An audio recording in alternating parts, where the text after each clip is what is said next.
نصارا عیسیٰ علیہ السلام کے آسمان پر تشریف لے جانے کے بعد کچھ مدت تک 244 سال تک صراط مستقیم پر رہے ہیں،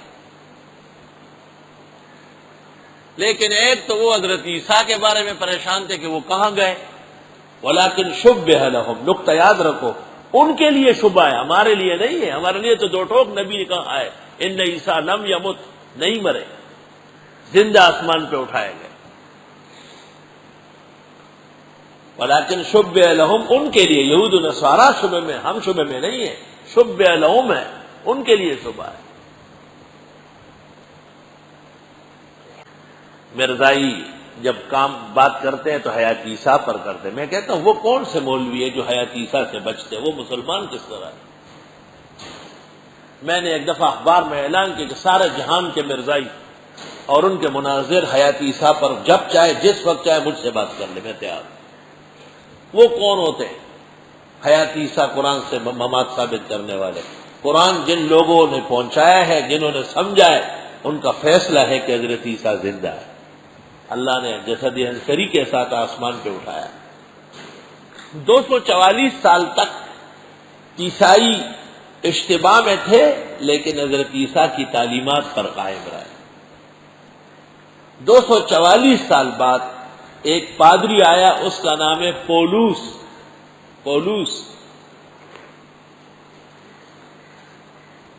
اس نے یہود سے پیسے لیے اور عیسائی مذہب کا بہت بڑا پادری بن گیا، اور عیسائیوں سے کہا مشکل مسائل چھوڑو، ہمارا مذہب نہیں پھیلے گا۔ ختنے کو ختم کر دیا، شراب کی اجازت دے دی، خنزیر کو حلال کر دیا،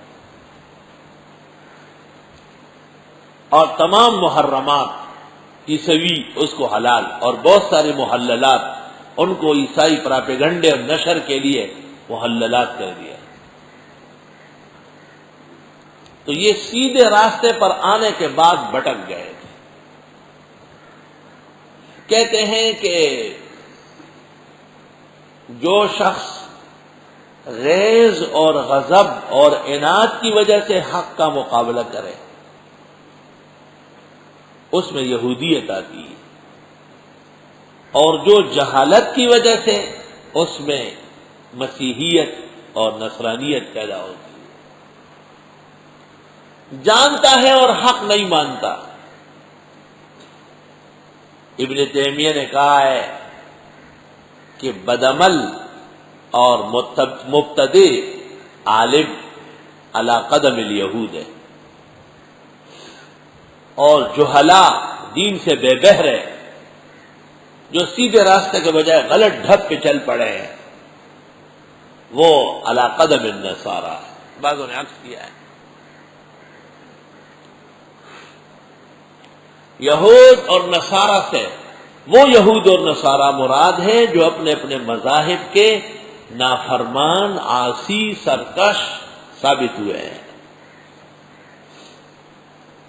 وہ یہود یا نصارہ جو آسمانی مذاہب یہودیت و نصرانیت، توریت اور انجیل و زبور، ان کے مطیع و فرمانبردار رہے، وہ برحق مسلمان اور ہدایت یافتگان تھے، وہ قطعاً مراد نہیں۔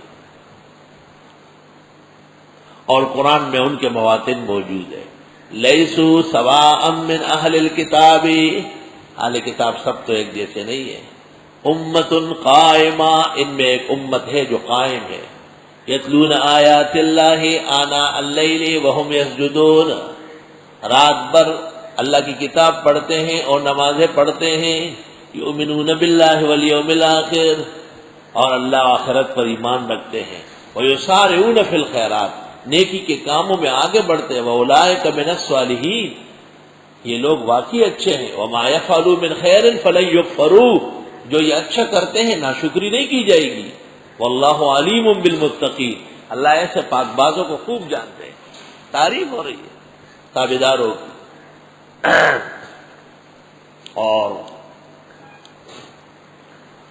نصارہ سے مراد وہی جنہوں نے حضرت عیسیٰ مسیح کی شان میں غلو کیا، اور یہود نے حضرت عزیر کی شان میں غلو کیا. قالت الیہود عزیر ابن اللہ، قالت النصارى مسیح ابن اللہ.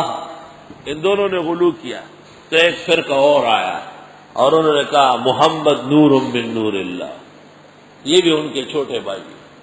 حضرت صلی اللہ علیہ وسلم کو انسانیت و بشریت سے نکالنے کے لیے نور کی باتیں شروع کی، جبکہ نور کے سلسلے میں کوئی حدیث صحیح سند کے ساتھ موجود نہیں ہے پوری دنیا میں.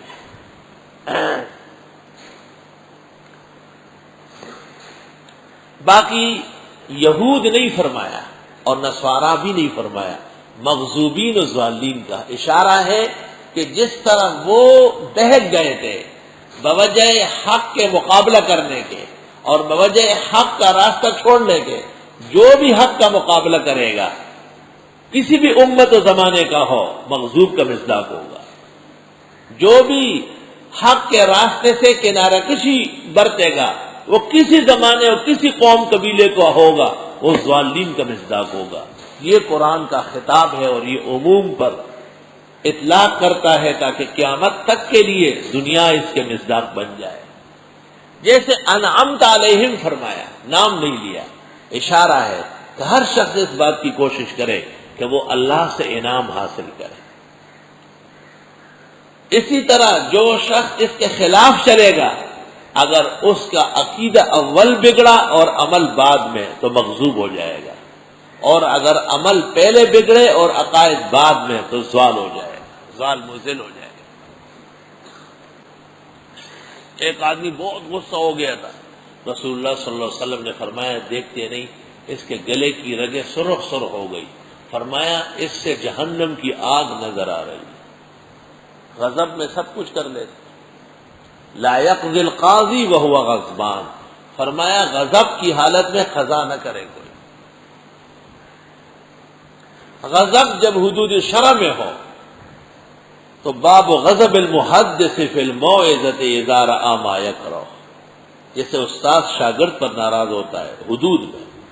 حدود کا مطلب یہ ہے کہ اس وقت ناراض ہو پھر اثر نہ ہو. طالب علم غریب ڈر جاتا ہے، وہ سمجھتا ہے ناراض ہے پتہ نہیں کل بھی ہو میں، نہ اس طرح نہیں.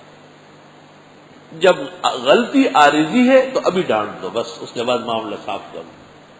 استاد کا دیر تک ناراض ہونا طالب علم سے علم اور ایمان سلب ہونے کا باعث ہو سکتا ہے، یاد رکھ.